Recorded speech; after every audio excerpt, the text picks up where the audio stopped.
तो आज है day 18 of learning DSA with Java for free from YouTube. Hi, मेरा नाम है शोधि, मैं computer science third year AI branch का स्टूडेंट और इस सीरीज में मैं डीएसए सीख रहा हूँ जावा में फ्री में बिल्कुल। आज कॉलेज से आने के बाद सबसे पहले मैं इतना ज्यादा मोटिवेटेड था कि मैं डायरेक्ट पढ़ने बैठे, लेकिन मात्र 5-6 मिनट बाद ही मैं इतना भयंकर वाला पास आउट हुआ, ऐसा कार्ब क्रैश आया बॉडी में, जबकि मेरा व्रत था, लेकिन उसके बाद भी मुझे सोना पड़ा। फिर जब सो के उठा तो मैंने एक तरुण स्पीक्स की वीडियो देखी, तो उस वीडियो में उसने बताया था कि जब पढ़ाई करने रहो तो अपनी पर्सनैलिटी स्विच कर लो। जैसे हम पेरेंट्स के सामने सीधे बनने की कोशिश करते हैं, फ्रेंड्स के सामने हमारी असली हकीकत जो हमें ना हच्ची राक्षस वो बाहर आ जाता है। तो ऐसे पढ़ते टाइम ऐसा समझ के पढ़ोगी जैसे तुम बहुत बड़े टॉपर हो। तो वो टिप मुझे काफी सही लगी, तो उसे अप्लाई करके मैंने कुछ देर जिम से पहले पढ़ने की कोशिश करी। 15-20 मिनट ही पढ़ा, जिसके बाद आज मैं जिम गया और आज जिम में भाई चेस्ट डे था। तो सबसे पहले था जिम में इंक्लाइन बारबेल बेंच प्रेस, उसमें आज 2 पी आ रहा है, जबकि आज मेरा व्रत था। व्रत के दिन में इतना हैवी बॉडी पार्ट लगाती, लेकिन आज मेरा मन करा तो मैंने मारा और भाई 2 पी उसमें। उसके बाद करा था सीटेड केबल, मतलब वो बैठ के नहीं होती चेस्ट वाली, उसका नाम भूल गया। उसके जो भी सेट थे वो तुम्हें सब यहाँ पे स्क्रीन पे दिख रहे होंगे। फिर करे मैंने फ्लैट बारबेल बेंच प्रेस, जिसका मैं उतना ज्यादा हैवी नहीं जा पाया क्योंकि पहले जो 2 सेट थे उनमें ऑलमोस्ट फेलियर तक जा चुका था, तो चेस्ट पूरी सोर हो चुकी थी। फिर एक लास्ट में केबल क्रॉस और उसके बाद थोड़ी बहुत शोल्डर की एक्सरसाइज करी, वो मैंने रिकॉर्ड नहीं करी। जिसके बाद घर आया, पूजा पाठ करी।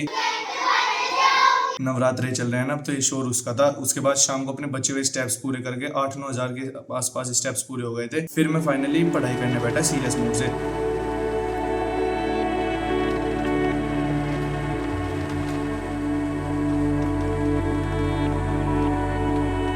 अब मैंने एरे लिस्ट तक के सारे टॉपिक खत्म कर दिए थे। अब कुणाल कुशवाहा जो है वो एरे के जो पीछे बैकग्राउंड में काम होता है, कैसे मेमोरी में एरे स्टोर होता है, कि भाई स्टैक मेमोरी, हीप मेमोरी में कहाँ पे पॉइंट करती है, वो सब समझाया कि कैसे Java language, C plus plus और सी लैंग्वेज से ज्यादा अच्छी, क्योंकि इसमें कुछ पॉइंटर का झंझट नहीं होता। तो वो सब चीजें सीखी। फिर एरे लिस्ट पाके मेरा दिमाग थक चुका, तो मैं वहां से आगे नहीं पढ़ पाया। और मैंने नोटिस किया जो कुणाल कुशवाहा है वो काफी ज्यादा डीप में पढ़ा रहा है। और आज मैंने पढ़ा था कि इनपुट और आउटपुट लेते टाइम एक एरे में कैसे बैक ऑफ द मेमोरी कैसे काम होता है। और जैसे जो एरे है मैट्रिक्स की फॉर्म में जो एरे होता है, तो हर एक जो उसकी लाइन होती है वो अपने आप में एक एरे होती है। और यहाँ तक कि जो एक एरे मतलब मैट्रिक्स के अंदर के जो एलिमेंट होते हैं वो अपने आप में एक एरे होते हैं। जैसे 1 2 3 पहली रो है, 2 3 4 दूसरी रो है, तो जो 1 2 और 3 ये सब आपस में अलग अलग एक खुद के एरे हैं। तो वो भी सही चीज है। एक उनमें से आज एक वो भी था, क्या होता है उसे मतलब कैरेक्टरिस्टिक थी कि एरे टू स्ट्रिंग करके। उससे क्या होता है जो एरे होते हैं ना वो भाई बिल्कुल तरीके से जैसे कोमा लग के और ब्रैकेट के अंदर प्रिंट होके आते हैं। तो वो भी उन्होंने बताया था। हालांकि आज मैं कोड नहीं किया, सिर्फ थ्योरी थ्योरी पढ़ता रहा, क्योंकि कल यानी कि आज